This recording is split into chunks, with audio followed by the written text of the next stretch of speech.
This is the U.S. military. The men and women who defend your freedom. Something a prep school boy like you will never understand. Who had Fox News as anti-military on their bingo card for March of 2021? Veterans groups and military leaders are intensifying the backlash against those Neanderthal comments by Fox News host Tucker Carlson that we brought you yesterday.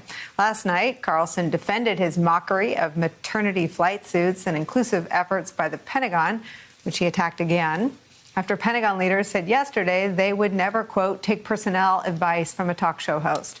Women make up 17% of the armed forces, and Congresswoman Mikey Sherrill, a former Navy pilot, defended their service, tweeting this, quote, I signed up to serve my country at 18. Tucker Carlson did not.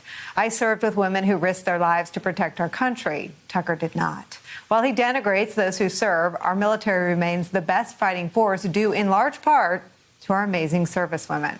Joining AB and me, retired U.S. Navy Admiral James Stavridis, former NATO Supreme Allied Commander and author of the new book, 2034, a novel of the next World War. We're going to ask you all about that. But, Admiral, first, just set the record straight here about women in the military.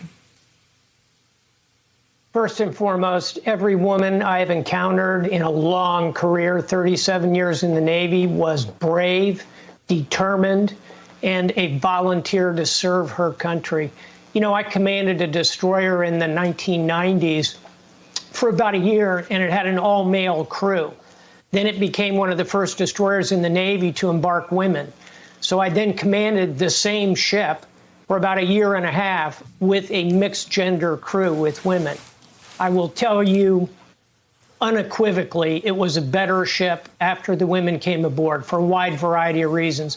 We deployed, we went into combat, we did all the things you would expect. I'll conclude by just saying, let's look at somebody like Michelle Howard, who is an African-American woman, first black four-star admiral woman. She's remarkable. She was our on-scene commander during the rescue of Captain Phillips. She was the one who gave the authorization to the snipers to open fire. Women are in every part of the military virtually at this point, and in my experience have been nothing but additive to what goes on in our military capability. And there's absolutely no evidence to the contrary. So let me just push you a little bit here, Admiral. What is the impact of Tucker's comments? Are women made more or less safe and comfortable inside the military when Tucker's comments are amplified? Well, let's start by just scanning Tucker Carlson's because I wanted to know, when he had served in the military and maybe he'd had bad experiences while he was in the military. Oh, my gosh. Turns out he's never served a day in a life in the military. He's a prep school guy, as you just saw. He went to St. George's Prep School in Newport, Rhode Island, one of the most expensive elite prep schools in the country. He's never touched service to this nation.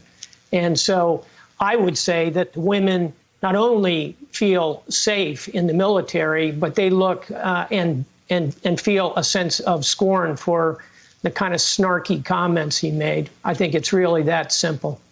Thank you. Thank you. Thank you. Thank you very much. Thank all of you out there. Thank you as always. Thanks to at home. Thanks for watching. Thank you so much for letting us into your homes during these extraordinary times.